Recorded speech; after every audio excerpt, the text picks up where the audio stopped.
पर भगवान का दर्शन होना इतना आसान नहीं है, बड़ा कठिन है।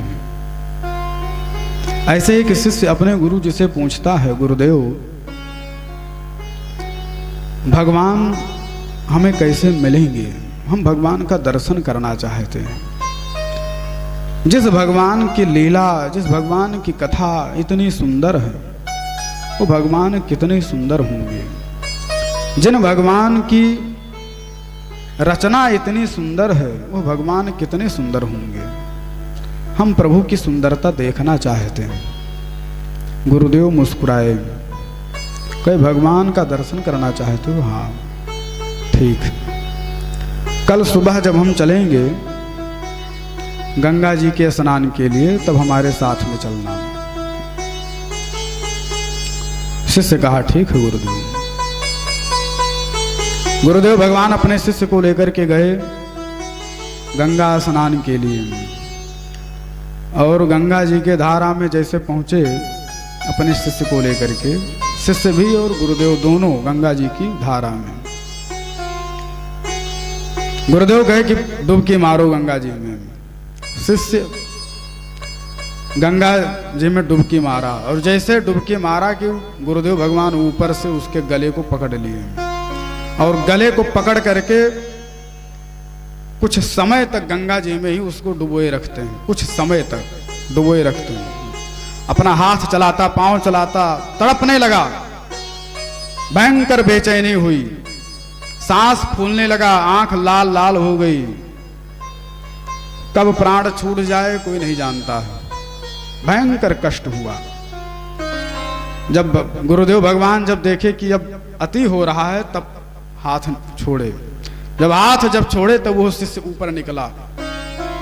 गुरुदेव मरते मरते मैं बचा हूं। गुरुदेव कहे कि अभी जितनी तड़प का तुम अनुभव कर रहे थे गंगा जी के धारा में, जिस दिन इतनी बेचैनी होगी, जिस दिन इतनी तड़प हो जाएगी भगवान के प्रति, उसी दिन भगवान तुम्हें मिल जाएंगे। यह भगवान के लिए तड़प होनी चाहिए, भगवान के लिए वो प्रेम होना चाहिए, तब प्रभु दर्शन देंगे। और यह तड़प, यह बेचैनी, भगवान के दर्शन की इतनी प्रबल उत्कंठा जागृत कब होती है? तो कहते हैं कि जब तक अहो बलवती माया है। माया बड़ी बलवान है, माया बड़ी बलवान है। ये जितने रिश्ते नाते संसार वासी, सब माया का ही सब रूप है। सब ये सब बस केवल क्षण भंगुर हैं, क्षण मात्र के लिए हैं। बस इसी मध्य में ही बस इनसे हमारा मिलन हुआ है। ये जो जीवात्मा है, ये सनातन है, पुरातन है, बहुत प्राचीन काल से है। इस जीवात्मा का प्राकट्य कब हुआ है कोई नहीं जानता है, कि यह जीवात्मा कब प्रकट हुआ है।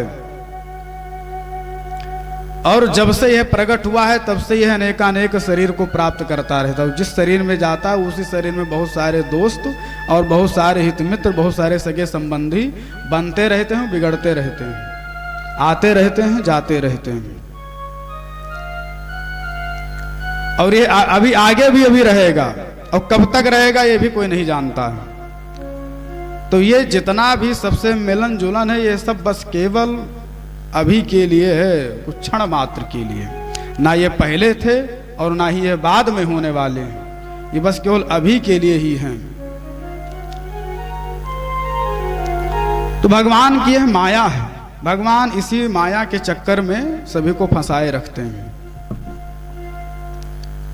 और इसी माया के कारण लोग हमेशा उलझे रहते हैं। अपना पूरा सारा जीवन सब नष्ट कर देते हैं, सारा समय नष्ट कर देते हैं। भगवान इतनी आयु, इतना वर्ष, इतना समय, इतना काल जीवात्मा को देते हैं कि तुम्हारा उद्धार हो जाए।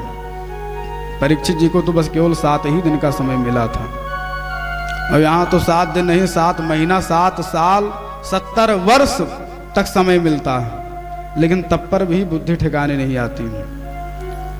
इसीलिए गिनती में भी यही बताया गया है, क्या 4 आश्रम है सनातन धर्म के अनुसार।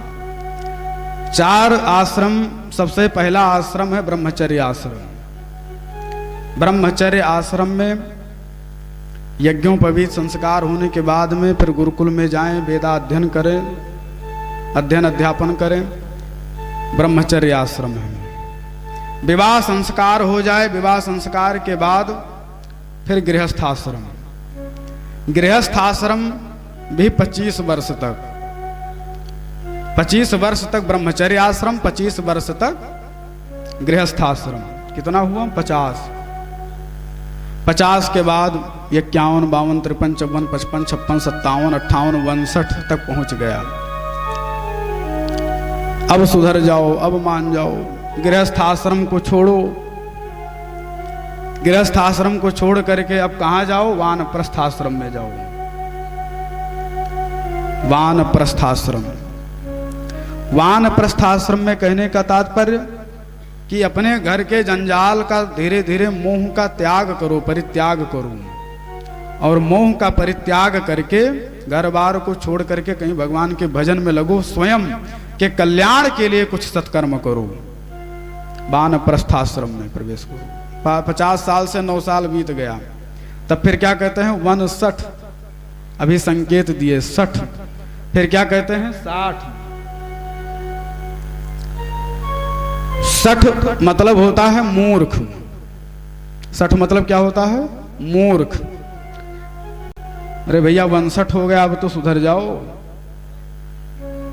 फिर कहते हैं 60, अब सुधर जाओ। फिर कहते हैं 61, 62, 63, 64, 65, 67, 67, 67 लगता चला जाता है। तो 60 मतलब होता है मूर्ख कि भैया अब तो सुधरो, अब तो संभलो, कुछ स्वयं के कल्याण के लिए भी कुछ करो।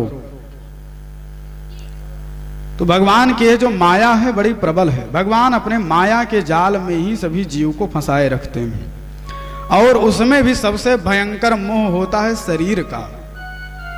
शरीर के प्रति तो प्रबल प्रेम होता है, और जब तक शरीर का भान रहता है, जब तक शरीर के प्रति प्रेम रहता है, तब तक भगवान से परम प्रेम हो ही नहीं सकता। शरीर से बना हुआ सारा रिश्ता नाता, सारा संबंध, तो शरीर के मोह को त्यागना है, शरीर के मोह का परित्याग करना है। शरीर का मोह जब खत्म होता है तभी भगवान में परम प्रेम होता है। इसी विषय में देवर्षि नारद कहते हैं, देवर्षि नारद परम भक्त हैं, परम भागवत हैं भगवान की।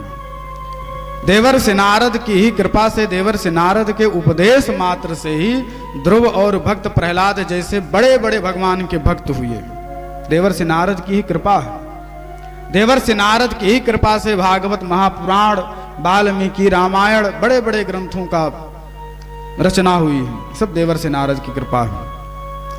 देवर्षि नारद अपने सूत्र में कहते हैं, एक नारद सूत्र है, पुस्तक है, नारद सूत्र में कहते हैं नारद जी कि भगवान से जब परम प्रेम होता है, परम प्रेम रूपा मूका स्वादनवत, अर्थात भगवान से जब बहुत प्रेम जब हो जाता है तो फिर उस भक्त की अवस्था क्या होती है? तो कहते हैं मूका स्वादनवत, जैसे कोई मूक हो। मूक मतलब गूंगा हो। आज ही बस कथा है, कल तो रंगारंग प्रोग्राम है, इसलिए आज ध्यान से कथा आप सभी लोग सुन ले, यह मेरा निवेदन है। तो कहते हैं कि परम प्रेम रूपा मूका स्वादनवत। मूक मतलब कि जो गूंगा जो रहता है, गूंगा कुछ बोल नहीं पाता है, उसके हृदय में कुछ कहने की, कुछ बोलने की बड़ी उत्कंठा जागृत होती है कि मैं कुछ कहूं। लेकिन भगवान के जो परम जो भक्त होते हैं, उनका हृदय भाव से भर उठता है, कंठ अवरुद्ध हो जाता है, जिह्वा लड़खड़ाने लगती है, शब्द स्फुटित हो ही नहीं पाते। ये भगवान के परम प्रेम का लक्षण है, परम प्रेम रूपा मूका स्वादनवत। तो कहते हैं भगवान से जब बहुत प्रेम जब होगा, तब जाकर के प्रभु का दर्शन होगा।